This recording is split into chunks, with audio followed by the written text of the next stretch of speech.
Going on, guys? Welcome back to another time-lapse video. I really enjoy making these. They're really easy, and I really could make one like every day. And I think I might make that like a quick challenge for myself, just for a couple of reasons. To start editing more, to really start making more content, and to just do some stuff that I like, because I really do enjoy making these, and I enjoy being able to just talk. It's what I usually do on my Instagram page, which I think I said last time, but I'll say it again. I really enjoy just verbally barfing, just mentally barfing, just like thinking a lot, and then just being able to say it out loud. It helps me think, even when I'm just talking to myself, because most people, they talk to yourself in your head. You talk to yourself in your head. I'm not the only one who does this. I already know this. I'm not gaslighting myself. And it's just one of those things where if I had an outlet to talk about the things that I know, or just the things that I'm thinking, then I'd probably feel better. And so far, I'm feeling pretty good. I just woke up, actually, probably a half hour ago, and right as I was waking up, I was thinking about making more of these videos, and I was thinking about my my editing process, and how I've been editing photos for years. I think I started getting into it around 2016, 2017, and it's been a whole journey. I just realized after saying that's like seven-ish years, which feels a lot shorter and longer than it should, which feels weird and doesn't make any sense. But when I first started, I just started editing photos just off the top of my head. I didn't have any ideas on what I wanted the photos to look like. I didn't have any prior teachings on how I wanted the photos, or how to edit photos in the first place. I got the editing software because I was fresh out of college, and they didn't teach me how to edit anything, which is ridiculous, by the way. And I just started trying. I just put together what I thought looked cool. I didn't try a lot of things. There weren't the most things back then on Lightroom Mobile, or not Lightroom Mobile, but Lightroom Classic. Although back then it was just Lightroom, because Lightroom Classic wasn't invented yet. So I would just edit on Lightroom, and the photos were okay. They weren't the worst. I've definitely taken better photos, and the edits were hit or miss. They were very overly saturated. I've noticed that once you start learning how to edit photos, some natural thing is that you oversaturate all your photos, and I don't know why. It's like you gotta have your eyes desensitized to all of the saturation so you can start actually getting some dope edits. Because you go on Instagram, you go on Pinterest, you go on everything, and you see all these really cool edits, and you're like, wow, these are super cool. But then when you start editing, you just start messing with the sliders, all of a sudden everything's saturated, and you're just like, yeah, this looks great. Even though, well, when you look back at it in 6 months or a year, you're like, oh god, my eyes are burning.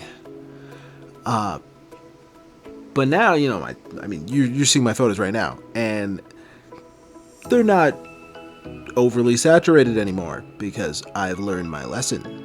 But I think I really got into it more. I really started picking things up around 2018, 2019, when I started taking photos of people and doing portrait stuff. And when I started doing portrait stuff, I really wanted to try making a different photo edit for each different photo shoot.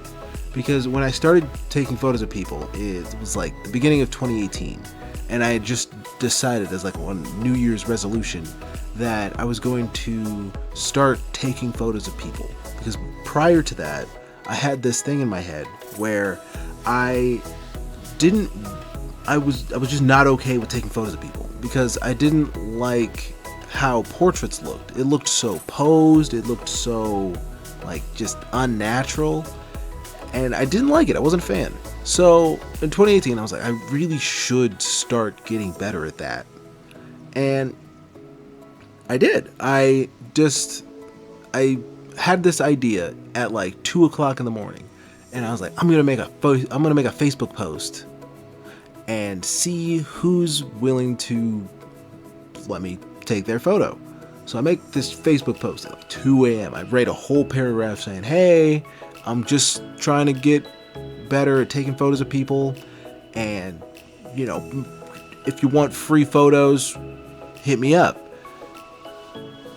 I got a couple of responses in the comments. I got like 1 or 2 people message me on Facebook saying, yeah, I'm super down, but nothing was ever solidified. So I just ended up not doing that. It didn't work. So next plan was to write another paragraph, because apparently I'm just good at writing paragraphs, to people individually. So I would write a paragraph saying, hey, long time no see, would you be down for a free photo shoot? I'm trying to get better at taking photos of people. And I basically copied and pasted it to like 20 different people, with putting their names in the paragraphs, of course. And I sent it out to like 20 or so people, and then everybody, like tons of people responded to that, because it was right in their face. And I had photo shoots for like 2 weeks straight, and it was awesome. I got like so much practice in taking photos of people. I hopped on Pinterest to get posing ideas. I hopped on YouTube to get some like inspiration, and there's tons of stuff to go off of. And I just started editing photos and just trying to come up with cool ideas that were unique to each person's personality and the surroundings around the person wherever we took photos. And those edits, I don't think I have them anymore, but they weren't the worst. I did everything from scratch, and the most I did when I started editing those photos, it was hit auto. And if you've ever edited photos, that's like presets before presets. It's your computer saying, hey, let's see if I can fix this, and you saying, oh, well, let's see if we can fix that. So that ended up really just getting me hooked on photo editing, because I was able to my turnaround time was insane. I get all those photos done in like 2 days, but I again didn't have anything established. So I was like, how many photos am I supposed to send? How many photos am I supposed to edit? And it's not like I had anybody to just be like, hey, so how am I supposed to do this and all this jazz, because I didn't have any YouTube videos to refer to. I didn't have any Facebook groups to refer to like people do now. So I just ended up learning the hard way, which is just trial and error. And the more people I met, the more people I realized my process, which was like how many photos I'm going to send, how I'm going to send them, if I'm going to let them sort through them with me, for me, or if I'm going to do it myself. And now, honestly, I just do it myself, because it's just easier that way.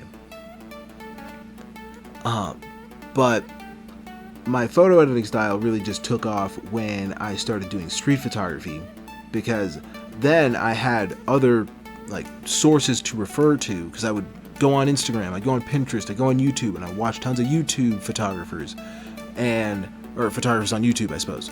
And I saw their edits, I saw their photos, and I would just be like blown away, because I want my photos to look that cool. And they didn't. So there's a few ways to get there. You can watch them edit, which not a lot of people actually do. I'm doing it, but it's not a big thing that I've seen, at least not like this. You can just sort of try to guess with your own photo editing skills to try and make it happen, make the magic happen, or you can buy their presets. And that was something I did in like 2017, 2018, 2019-ish era. I ended up buying Peter McKinnon's presets, and they didn't work on my photos at all. I tried, they just didn't work. So the next best thing was that I ended up going online, going on Pinterest actually, and just looking up free Lightroom presets. And I got some pretty awesome ones, I'm not gonna lie. and really just took off from there. Whenever I have a rut where I can't figure out a new look, I'll get some free presets. Now you can get them a lot easier, but yeah, you get some free presets and you work off of those and you just make your own look. But it's just a nice extra starting ground. It's like if you're doing a 400-meter dash, it's like starting at like 250. You're already over halfway there. You got the look down. At the very least, 150, 100 at the least, if you ever know sports. But essentially, I'm saying that you got a head start against everybody else who's starting from scratch. Now, that's both good and bad, because if you don't learn how to start from scratch, then, well, is your skills really there? I feel like they are and they aren't, because I want to eventually be able to just make my edits from scratch and just know exactly how it works. And to an extent, I already do, but not to the extent that I want. So I'm going to start practicing more, especially with these videos, so that way I can make cooler presets, because I still have like edits in my head, but I can't really portray them on my photos because I don't always know how to do it from scratch. So I have to practice, and that's one of those things that I wanted to talk about today, which is what I'm talking about. I've been talking about this whole time, is that photo editing is like levels. It's like levels in a video game, where you start from level 1 and you just kind of keep leveling up, or you can get presets from free websites, from people that you buy them from, and just like get those extra stats, so that way when you start, you just skip levels automatically, and then you forget the fundamentals. You never learn the fundamentals, and you just sort of, everybody's like, wow, look how high his level is, and you're like, actually I'm still figuring things out because I skipped the fundamentals. So I guess what I'm trying to say is that if you're just getting into photo editing, get presets, but figure out how they work, like intricately, so that way you know the ins and outs of photo editing. Because if not, you're gonna find out that when you finally have those ideas, when you finally realize, you're like, oh dude, yeah, I could do this, you're not gonna know how to do it, and it sucks. So take the time to just play around in Lightroom Classic, Lightroom CC, whatever it is, and just take your time. Take your time to just figure things out. But I think this has gone on quite long enough, and I've had a great time ranting. Until next time, you guys stay young, have fun. I tried not to fidget with my bottle caps this time, because I know it made so much noise last time. I'm playing with plastic bottle caps this time, so I'm hoping it doesn't make as much noise. Fingers crossed. Otherwise, if it does, I apologize. I apologize in advance, and I apologize to me editing, because that's unfortunate. But again, y'all have a great one, and I'll see y'all in the next one.